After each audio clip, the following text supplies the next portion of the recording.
다 함께 기도하심으로 12월 10일 수요일 매일 예배 시작하겠습니다. 기도합니다. 교회 머리가 되시는 하나님, 오늘도 주님의 몸된 교회를 지켜주시니 감사합니다. 여러 가지 연약함과 부족함이 있습니다. 하지만 그럼에도 불구하고 주님께서 우리 믿음의 공동체, 우리 중앙교회를 통하여서 아버지 정말 복음을 전할 수 있도록 하시고 이 지역의 구원의 방주로 삼아주시고 또 매일 예배를 통하여서 정말 말씀 충만한 우리 교회를 삼아주시니 감사합니다. 이 시간 특별히 우리의 다음 세대를 주님 앞에 올려드립니다. 흔들리는 시대, 정말 가치관이, 정말 신앙적 가치관이, 성경적 가치관이 무너져버린 이 세상 한가운데서 아버지 살아가고 있는 우리의 다음 세대들, 우리의 아이들과 자녀들, 이 청년들을 주님께서 불쌍히 여겨주시옵소서. 세상의 소리에 휩쓸려서 하나님을 잊어버리지 않게 하시고 정말 하나님의 말씀과 기도로 뿌리 깊은 믿음을 갖게 허락하여 주시옵소서. 가정과 교회가 한마음이 되게 하시고 정말 다음 세대를 세우게 하시고 어른 세대의 믿음의 본을 통해서 하나님을 아는 세대가 아버지 우리 교회를 통해서 다시금 일어날 수 있도록 하나님 은혜 베풀어 주시옵소서. 우리 모든 아버지 믿음의 선배들이 먼저 말씀 앞에 진실되게 서게 하시고 더 예배를 소중히 여기고 삶으로 복음을 보여주는 세대가 되게 허락하여 주시옵소서. 우리 교회가 구조나 프로그램보다 성령 하나님의 인도하심을 따라 움직이는 살아있는 교회가 되게 하시고 지치고 상한 심령들이 아버지 정말 저희 교회에 와서 힘을 얻고 은혜의 피난처가 되는 아버지 놀라운 역사가 있게 허락하여 주시옵소서. 오늘 이 짧은 매일 예배 영상을 통하여서도 하나님 성도님들의 마음이 하나 되게 하시고 정말 하나님의 마음과 다시 연결되게 하시고 교회가 성령 안에서 아버지 다시금 거룩을 회복할 수 있는 놀라운 역사가 있게 허락하여 주시옵소서. 오늘도 우리의 주인이시고 목자 되시는 우리 주 예수 그리스도의 이름으로 감사하며 기도하옵나이다. 아멘. 찬송가 321장 함께 하시겠습니다.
오늘 함께 볼 말씀은 여호수아 16장 1절부터 10절까지의 말씀입니다. 우리 함께 말씀을 읽도록 하겠습니다.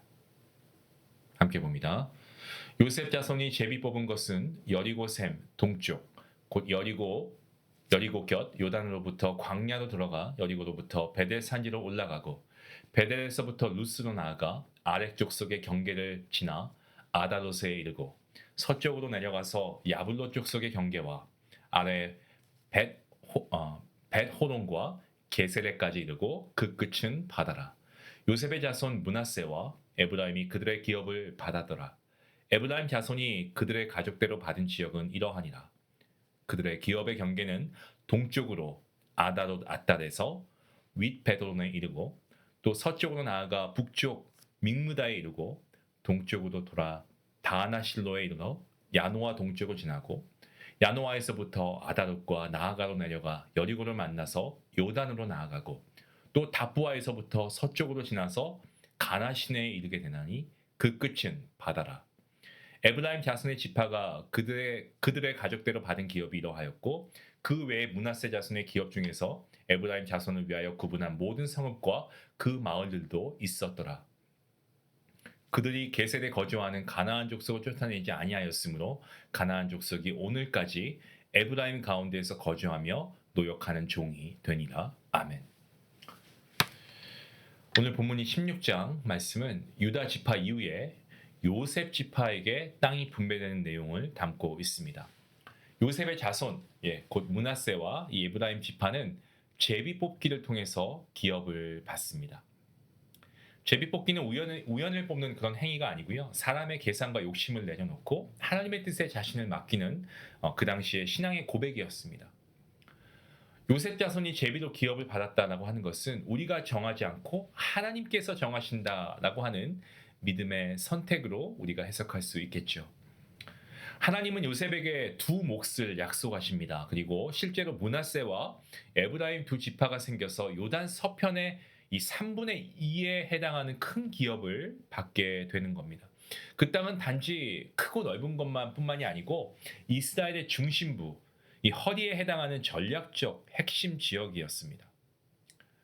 여리고에서 시작해서 베델, 그리고 윗벳 호론, 또 게셀, 그리고 결국 바다에까지 이르게 되는 이 영역은 정치적으로도 그렇고 군사적으로도 그렇고 종교적으로도 아주 중요한 지역입니다. 그래서 훗날 이 에브라임은 이스라엘 전체를 대표하는 이름으로 사용되기도 했죠.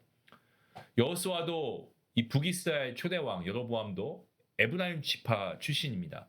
하나님께서 요셉을 잊지 않으시고 그 자손을 통해서 약속을 기억하시면서 풍성한 기업을 주십니다. 근데 문제가 얼마나 많이 받았느냐 이게 아니고 받은 것을 어떻게 다루느냐 여기에 문제가 있는 거죠. 에브라임은 대표 지파로 큰 은혜를 받았습니다마는 대표답게 살지는 못했습니다.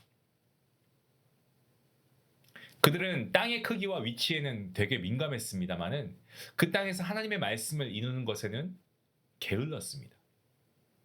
사사기에서 에브라임은 전쟁에서 적극 나서지 않으면서 승리가 주어지면 왜 자신들을 안 불렀냐라고 따지는 자존심 싸움, 이걸 굉장히 여러 번 반복합니다. 대표라는 이름은 좋아하지만 대표가 감당해야 할 책임과 희생은 아주 인색한 모습을 보여줍니다. 오늘 본문의 끝부분은 이 에브라임 지파가 게셀에 거주하는 가나안 족속을 쫓아내지 않았다라는 것을 기록하고 있습니다. 그들은 그들을 내쫓을 힘이 있었지만 그럼에도 불구하고 하나님의 말씀대로 진멸하지 않고 노역하는 종으로 그냥 두었습니다.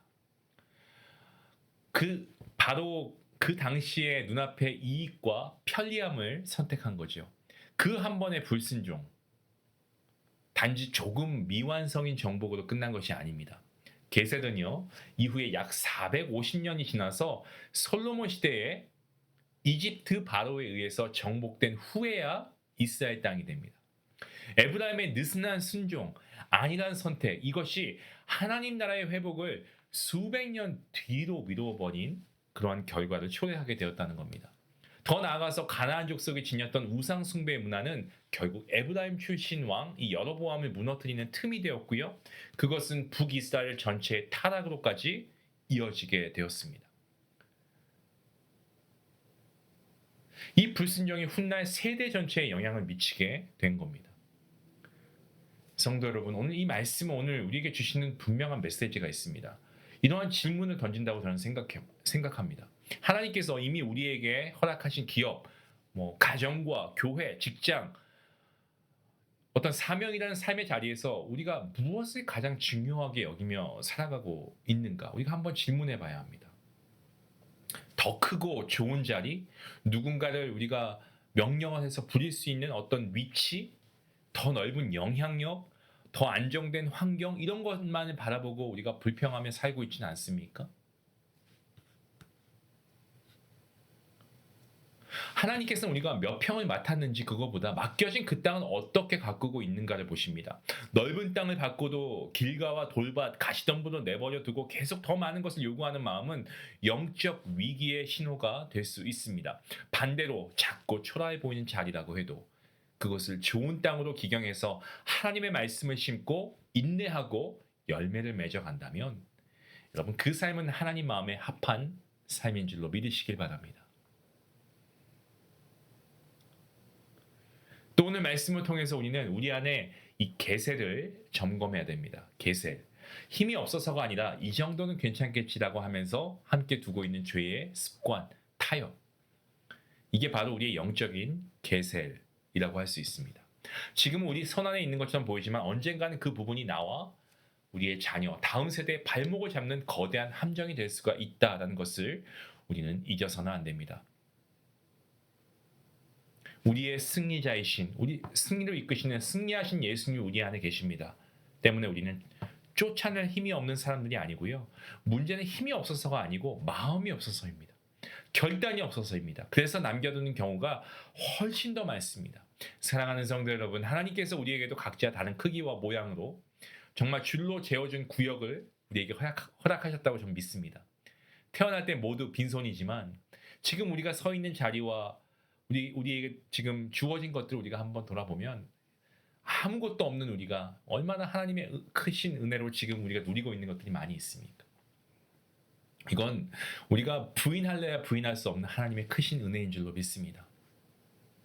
그렇다면 이제는 우리가 좀 더 많이 더 높은 곳만 바라보는 어떤 에브라임의 길을 따른다기보다는 하나님께서 우리에게 보여주신 이 은혜의 경계선 안에서 맡기신 땅을 우리가 좀 좋은 밭으로 가꾸어서 우리가 100배, 60배, 30배 결실을 맺는 그런 신실한 하나님의 청지기가 되어야 된다라고 저는 생각합니다. 시편 기자가 이런 고백을 하지 않았습니까?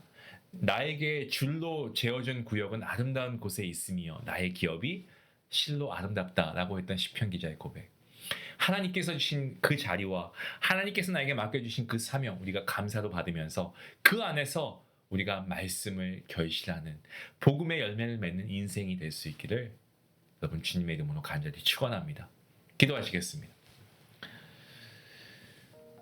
은혜의 하나님 감사합니다. 소유라고 하는 자극, 어떤 욕망, 이런 것에 반응할 수밖에 없는 정말 육신의 연약함을 가지고 있는 우리의 모습, 이 시간 우리를 위해 죽으신 예수님의 피를 의지하며 아버지 다시 우리의 모든 죄를 하나님께 내어놓고 나아갑니다. 하나님, 이제는 정말 예수님의 십자가에 우리의 육체의 욕심을 못 받게 하시고 하나님께서 우리에게 둘러주신 그 은혜의 바운더리, 그 경계선 안에서 하나님 복음의 열매를 맺게 허락하여 주시옵소서. 그리하여서 하나님의 정말 이끄시는 아버지 그 놀라우신 은혜가 우리 삶 가운데 더욱더 충만히 임하게 하시고 우리가 날마다 승리를 경험하며 정말 예수 그리스도를 힘입어서 우리가 정말 영적 계세를 완전히 정복하고 우리의 삶 전체를 하나님의 나라의 확장과 성숙을 위해 우리가 기꺼이 드릴 수 있는 거룩한 산 제물이 되게 허락하여 주시옵소서. 감사하며 예수님의 이름으로 기도하옵나이다. 아멘. 오늘 말씀 통해서 우리가 한 가지 적용해 보면 좋겠습니다. 더 넓은 땅을 바라보기보다 지금 나에게 주신 이 자리, 이 땅을 약속의 땅으로 여기고 말씀의 열매를 맺기를 원합니다. 가정과 직장, 교회, 우리가 이런 것들을 한번 살펴보면서 나에게 맡겨주신 이 자리, 불평하지 않고 지금 나에게 맡겨주신 이 자리에서 하나님께서 나에게 약속의 기업을 주신 줄 믿습니다. 여기서 말씀에 순종하고 화해하고 섬기고 복음을 전하는 정말 말씀 충만한 주님이 주인 되는 가정, 그러한 일터 나의 자녀들 되게 허락하여 주시옵소서. 같이 함께 우리 말씀을 생각하시면서 기도하며 나가겠습니다. 기도합니다.